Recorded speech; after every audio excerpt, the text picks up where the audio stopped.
શહેરના ભાયલીવાસના રોડ વિસ્તારમાં આવેલા વોર્ડ નંબર 10માં ભાજપા સામે વિરોધના પોસ્ટરો લાગતા રાજકીય માહોલ ગરમાયો છે. સતત બીજી વખત પોસ્ટરો લાગતા વિસ્તારમાં ચકચાર મચી ગઈ છે અને રાજકીય ચર્ચાઓ તેજ બની છે. મળતી માહિતી મુજબ આ વિસ્તારમાં પૂર્વ કોર્પોરેટર અવનીબેન સ્ટેમ્પવાળાના વિરોધમાં પોસ્ટરો લાગ્યા હતા. હવે ફરીથી ભાજપાના ઉમેદવાર તરીકે રિપીટ કરાયેલા અવનીબેન સ્ટેમ્પવાળા અને નીતિન ડોગાના વિરોધમાં પોસ્ટરો લગાવવામાં આવ્યા છે. બંને નેતાઓને લઈને ક્રાંતિકારી સેનાને જેએનજીની જરૂર છે જેવા ઉલ્લેખ સાથેના પોસ્ટર જોવા મળ્યા છે. 2 દિવસ પહેલા પણ આ સ્થળે અવનીબેન સ્ટેમ્પવાળાના વિરોધમાં પોસ્ટરો લાગતા ચર્ચા ઉઠી હતી. ત્યારે ફરી એકવાર નવા પોસ્ટરો લાગતા રાજકીય ગરમાવો વધુ તેજ થયો છે. પોસ્ટરો લાગવાની ઘટના બાદ વિસ્તારમાં થોડો સમય સન્નાટો છવાયો હતો. આ સમગ્ર ઘટના દરમિયાન એક વ્યક્તિ મોઢું બાંધીને પોસ્ટર લગાવતો સીસીટીવી કેમેરામાં કેદ થયો છે.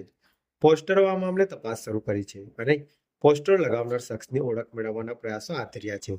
વોર્ડ નંબર 10માં ભાજપાના બંને ઉમેદવારોના વિરોધમાં લગાવાયેલા પોસ્ટરોને કારણે ચૂંટણી પૂર્વે રાજકીય પરિસ્થિતિ વધુ ગરમાઈ છે અને આવનારા દિવસોમાં આ મુદ્દો વધુ ઉગ્ર બને તેવી શક્યતા વ્યક્ત થઈ રહી છે.